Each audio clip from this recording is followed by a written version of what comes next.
that's arrived to play Sydney? Is it better that's been sort of round 15 rather than round 1 or round 2? I don't know if it makes too much of a difference. At the end of the day, I'm playing my old team, and it is what it is. I think I'm just more excited than anything to play against them. Have you had much response from your Sydney teammates? Yeah. I've chatted to a few of them. A little bit of banter going out there, but I think once I get out there tomorrow and the game start, I'm playing for Port Adelaide. I'm out there to get a win for them. So how do you feel now settled in? How do I feel? I feel good, feel comfortable. Obviously early stage, you don't know how you're going to a new club, never done it before, so you don't really know how it's going to go, but I'm loving every minute here. The leadership group and the coaching staff have made me feel very welcome, and the Port Adelaide people have made me feel very welcome. How do you think you'll be received, Aliir? I mean, you left with a year to go on your deal. It sounds like it was a club that, for the most part, wanted to keep you. How do you think your old teammates will receive you? That's the thing. I'm not sure. I guess I won't know until I'm out there, but I think I'm prepared for it either way. If they come at me, I think I'll probably go back twice as hard. So obviously, I've got some good mates there.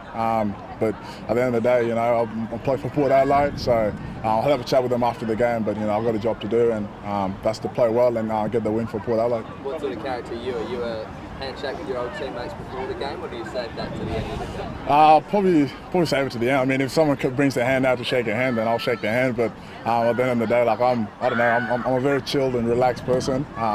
But if someone comes at you, it's very natural for you to go back at them. So I'll expect that. But if it doesn't happen, it doesn't happen. I've probably been asked the question about 100 times. But I mean, do you reflect on what came to you leaving Sydney? Yeah, what was the reason why you decided to come to Port? No, I haven't really reflected on it. I mean, I guess I spoke about it a couple of times. Everything just happened so quick.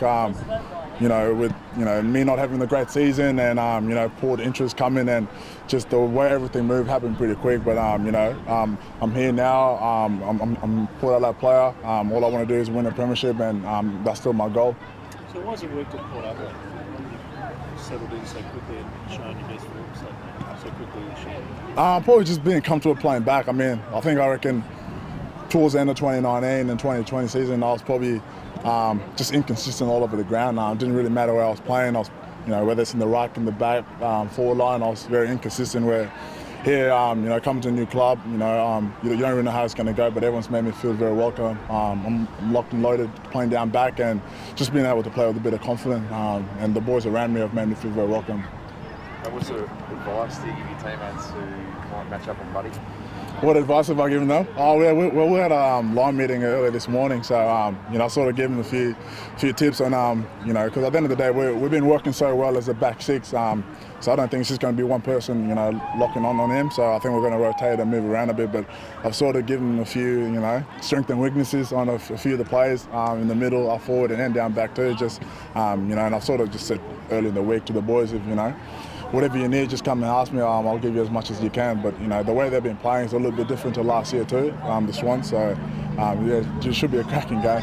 Surely you put your hand up to try and take Buddy for most of the game, or? It'd be me and Moose, I reckon. So I'll definitely put my hand up. So and I know what type of person Buddy is. He's a very competitive beast. So he's going to be throwing a few elbows here and there. But I'm up for the challenge, and I think he knows that too. So there's a couple of times where me and him are going to be at it together. So at the end of the day, if I could do my job for the team and we get the win, I'm happy with all that. His strengths, what are his weaknesses? Hey? What are his weaknesses? His weaknesses are, look, I don't want to get too much into it. Just watch the game tomorrow, and I'll probably put him on the show for it. To be honest, he's an unbelievable player. Just the things he's been doing, his whole career, and I guess just to see him injury-free now and playing some good footy, it's going to be a tough challenge for myself and the back six. But I'm sure us working together, we can get it done. What's the next growth for your football? Your intercept work's been amazing this year. Do you want to become a more accomplished lockdown defender as well, and not so much that third tool, but a second or third? Yeah, I don't just see myself as an intercept player. I feel like the way I play, just starting on the body and working there. I've always prided myself on defending first and then letting the other things take care of itself. So I definitely see myself as a defender first, and then the other stuff come. Whether I start on my opponent, working underneath, working with whatever way, and then come off and help. I feel I do that well. And for me, I think it's just playing consistent. I know I've started the year very well. It's just to be able to continue that and we'll finish the year strong. We were in, I think we were in National Refugee Week. I mean, a couple more guys from similar backgrounds to you, born overseas or from similar backgrounds from Australia, debuted in the league this season. How big is it for you to see these guys make come down and make a mark? Yeah, it's so good to see. I don't know. So sometimes you just feel like a proud big brother. I think I've said that once. Just to see all these young guys debuting and playing so well, it's so good to see. I think it's good for the AFL too. And there's plenty of kids out here who don't really know AFL, but I'm pretty sure if they'll stay committed and seeing guys like us on the national stage, I guess just make them want to make it to the top level more. So I love seeing the young guys coming through and then debuting. It just makes me feel like a proud big brother. What can we do to get more kids, interested in AFL, get more guys? Probably just doing things like this. Like everyone is from a different background, but I guess just bringing them together. To teaching them the ropes in the game and having guys like myself out here to just come and chat to them, because it doesn't necessarily have to be all about football. If we can lead them the right path, because most of them don't know English, to be able to learn that, and then sports, I think it helps create, it brings everyone together in a way. I felt like that's helped me when I was younger. I didn't know English, but I just tried to play as many sports as I can. Just allowed me to connect to the Australian kids and allowed me just to be able to feel comfortable being in a different country. You wrote a letter to your 12-year-old self this week. It was a cool video. What was that process like for you? Yeah, it was strange because I've never really written a letter to myself. I don't really like talking about myself, so it was different. But I don't know.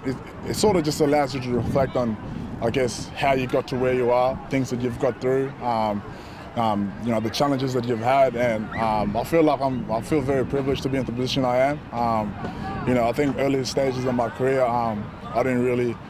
Not necessarily appreciate, but I didn't really understand being a role model is, the position I am, the impact that I can have on other kids, particularly multicultural kids, and when you have little things like that to reflect on, and to be able to share it, to the people out there, I think it's just going to help other people. So it was definitely different, but yeah.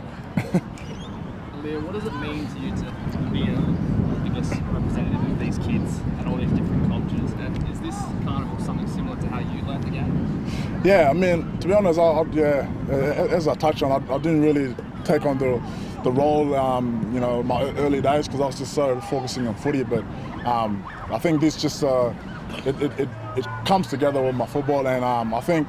Yeah, I had a few carnivals like this in Sydney, and I don't know how to describe it or the word to use for it, but I think like these kids seeing me here just makes them feel a little bit more comfortable. Someone that plays football, like someone's a human being, someone that's coming from a refugee camp, someone who had a difficult upbringing to be able to come here in Australia. And to play a top sport, hopefully I can inspire them to want to do something. Not necessarily play sport, but whether it's just focusing on studying or just doing something with their life. I think that's the bigger message. Proud Port Adelaide, so heavily involved in it as well? Yeah, 100%. Yeah, like Sydney were doing the same thing when I was over there. In Port Adelaide, they've been unbelievable. Bobby Carlo, he's doing a great job with the team, and he's someone that I'm close to because I met him back in 2016, and just the stuff that he's doing here, that's why I love coming in and being a part of it, just to be able to help out as much as I can.